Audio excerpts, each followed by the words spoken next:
Tim, when you look at the Cowboys, I know there's going to be some obvious guys. What concerns you when you look at them in this Browns have to? This is a game you don't want to say they have to win, but boy, they need to get off to a good start. You can't ease into this season. Not at all, especially with how the schedule kind of lightens up after the trip to Jacksonville in week 2.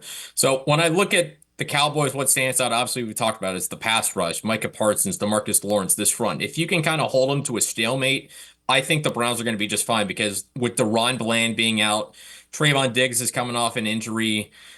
All of a sudden, if you can at least negate some of what Dallas brings as far as a pressure package is concerned, I think you can consider that successful. And what's interesting with the Cowboys, yeah, Mike Zimmer's defensive coordinator, but he has also not been on a sideline since 2021 when he was the head coach of the Vikings. So he's been away from the game for 2 seasons. How's he gonna look? Is the defense he has gonna look like nothing's changed, or or is it going to be a struggle to adapt to Mike Zimmer's system compared to what they were working with Dan Quinn the past couple of seasons in Dallas? That's what's going to be interesting for me. You look over at the offensive side, and obviously Dak Prescott, CeeDee Lamb, and Jake Ferguson, the tight end, but Ezekiel Elliott and Dowdell and and Dalvin Cook potentially. If I'm Jim Schwartz has got to get the starting block. The starting blocks will be out for that defensive line. Go get the quarterback. We'll give you the gun and you can get right out of the blocks.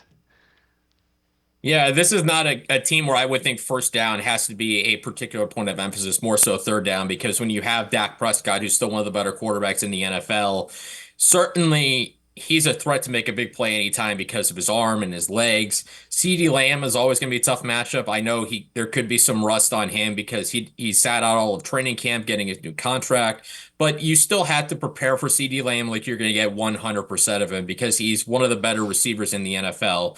So I think if you're the Browns, you basically need to be able to just keep the Cowboys in front of you. You don't necessarily need to shut them down, but contain those big play receivers, especially CeeDee Lamb and to an extent Brandon Cooks. Don't let them keep making big plays. And if you're the Browns offensive front, you look at a Cowboys offensive front that's going to be starting a rookie left tackle, potentially Tyler Guyton. They could have another rookie potentially if Cooper Beebe starts at center.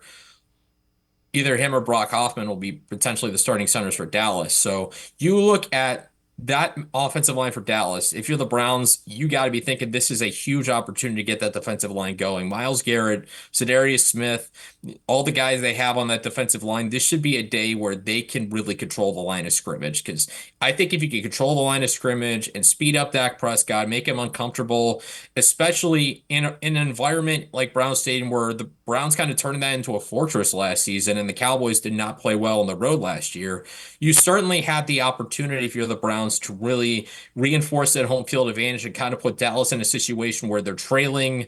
And then as a defense, you can kind of pin your ears back because there's not much of a worry about what they're going to be able to do running the football. Yeah, and the other thing is make them one-dimensional. Do not let them run the football. As long as you don't let Ezekiel Elliott, Dowdell, or anybody hurt, I'm with you. They should be just fine.